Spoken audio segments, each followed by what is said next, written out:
father gotta do? What?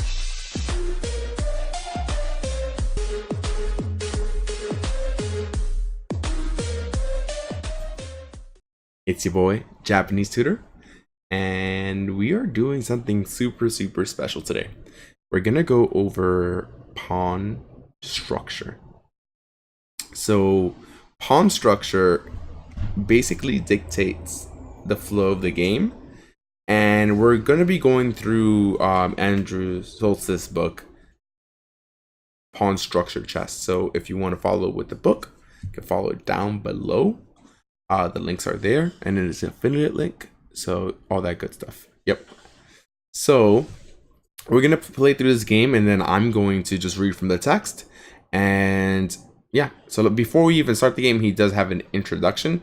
Mastering pawn structures comes down to acquiring 3 traits: being able to recognize what good and bad pawn structures look like, understanding how to exploit a good one, and knowing how to change a structure favorably. Some good structures are obviously good, but it's not obvious why they are good.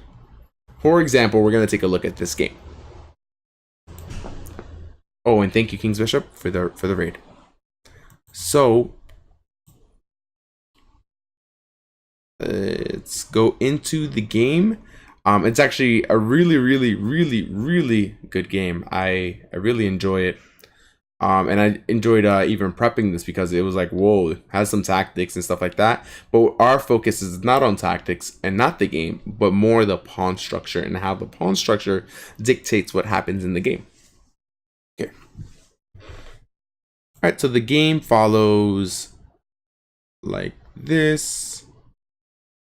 So let's go here. Bam. Okay, so knight f3, knight f6, c4, b6.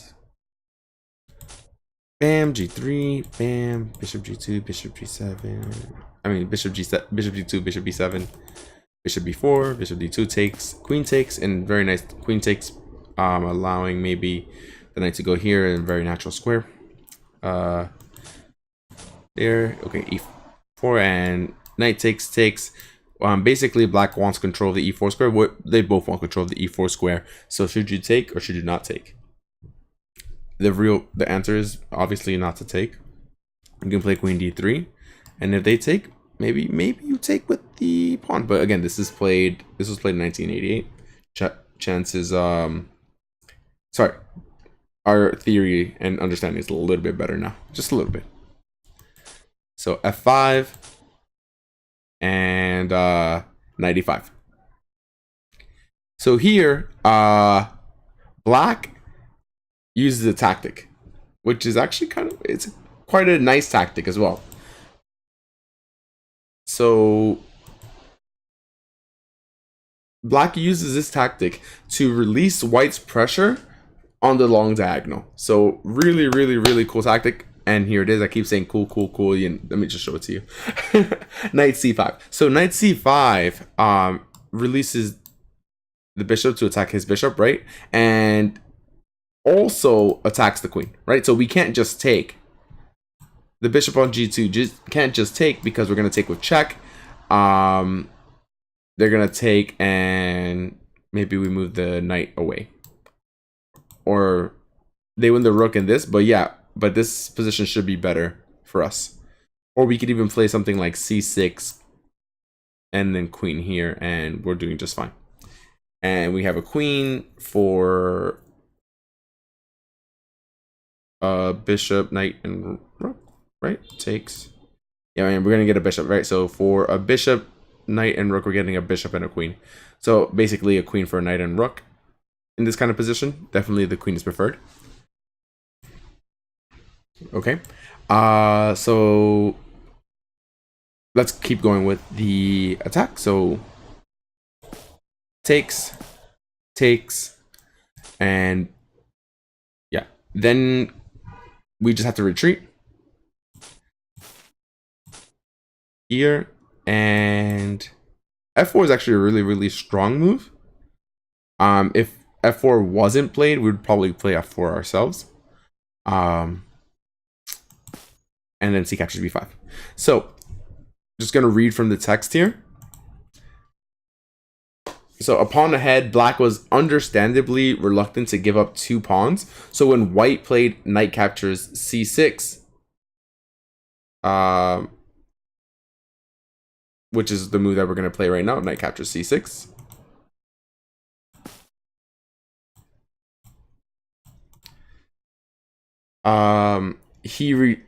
So when white played knight captures c6, he rejected him capturing knight captures c6 because of knight captures d7.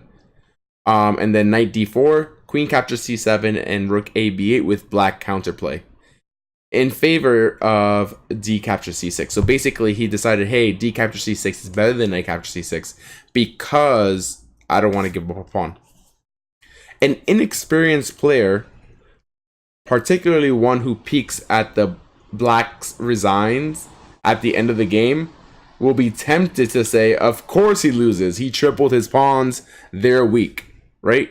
So that happens to a lot of us, I think, where we're like, okay, we look at the result of the game and say, well, yeah, this is why he lost. We try to use like retrospect. Like, I like to say hindsight is 20/20, right? Whenever you're looking at something from the future, you're always going to try to find the answer, right? But we have to say in this game, we have to kind of delve a little bit deeper and say what's actually happening here. And he actually says it's not because he tripled his pawns that made him lose the game. Black went rapidly downhill after d captured c6. But not because the pawns could be captured. It's just because he played wrong. So play continued. D captures c6. Boom. Boom. So, yeah. So knight a6. Bam, bam, bam. And then e5. And white had achieved what annotators are people who just comment on games, like to call a positionally won game. He severely restricts enemy pieces and can maximize the power of his own without interference. Basically, what the book is saying is white has all the play because they can activate their pieces, while black has to struggle to activate their pieces. So we're going to go past a few more moves. So queen e7, queen f3, queen e8, rook g2, preparing to double, rook f7, rook g to d2. And black is lost because his pieces can't play, right? And this is because of the pawn structure. Now, had he given up the pawn, and again, this is in hindsight, this is, retrospect. Had he given up the pawn, he probably would have had a better chance of activating his pieces because he can bring his pieces maybe to the d file, or if he gave up the pawn, maybe his other pieces can play elsewhere. But now, since he didn't want to give up the pawn, now his pieces are stuck. So as we get better at chess, let's learn to focus on things that actually matter. His knight only has 2 moves, so one is bad. Knight b8 is just bad, and the other is useless. Knight b4, a3, and then you can't do anything. You just have to go back. His rooks can't go to the d file, and the only one that matters, and the d file is the only file that matters. And he wants to keep one of them on the second rank to avoid rook d7. If his queen moves away, he allows queen captures c6, and that's the only major way that his pawns fall. The pawns are not weak because one, white can't attack them really because they're pretty strong. So it's actually quite an interesting position. So black's predicament is not an accident. His pieces can't play because the pawn structure won't let them. If we could make a tiny change, like picking the pawn up at c7 and moving it to d5, right? Or d4, black's fortunes change dramatically because now the rooks can play. The rook can play on the b file, the rook can play on the d file. We can double, we can play, the queen over, and a lot of our play is good. Maybe our knight is going to be a little bit better placed. We can try to maneuver, Even if it's here, maybe the knight on c7 is very nice. White, so as it stands, black's pawns are fairly well protected, but they cost them the game like this. So unfortunately, we cannot do this because it's illegal. Okay, let's go back. White took his time to find a winning breakthrough.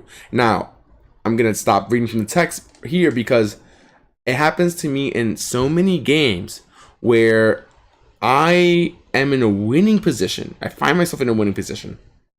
And I try to rush things instead of saying, okay, I can just take my time and keep, you know, getting my pieces to better squares. I'm like, no, I need to find that knockout blow right now. And I try to take what I don't have yet. And that's a win, right?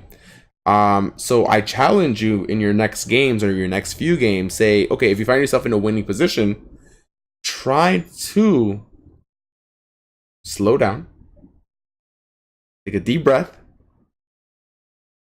and actually try to play the position and see where your pieces actually belong. Anyways, that's so white took his time finding a winning breakthrough. That's what a favorable pawn structure allows you to do. Take your time. Black eventually ran out of ideas. So we're going to go through the rest of this game and you're going to see what happens. Right? So he plays here, maybe attacking here, and also allowing the queen to come to c3. King up. I mean, he really has no idea. So the position, and this is actually quite funny. The position for black or for white is plus 2.5 in an engine, which means white's winning. But this position is positionally won already, so that evaluation should probably be plus 8, plus 9. Black cannot play. Black can't play at all. So a3, rook b8, queen c3, queen c8, queen a5, rook b3, rook d3, rook captures d3, rook captures d3, queen to b7, king c2, not allowing the queen to play anywhere, and even the king is probably stronger than this queen right now. Rook e7, rook d8, not allowing these pieces to access the 8th rank, which is huge. Now the queen is basically out of squares. The rook has 1 square to go to. It's quite sad. The knight can't go anywhere. King g6, and the next move really seals the deal on the coffin, and the evaluation changed. Look, from 2.5 to now 6.6, 6.7, and now the engine's like, okay, wow, this is such a strong position. But we had this position already. And black didn't play anything strange. But yeah, let's keep going. So queen d2, not allowing maybe a knight here jump.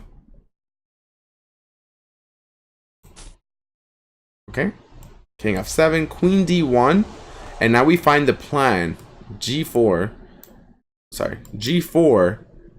getting our queen involved. g4, very, very strong move. F captures g4, takes on g4. Now, what if he doesn't capture? Okay, cool. Let's say he just plays. So what does he do instead? Let's say here. Right?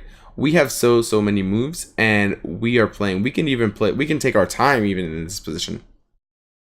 Maybe play here. Try to get our queen inside. Maybe we don't want to trade rooks because this rook is so bad. Maybe even we can get our knight in somewhere.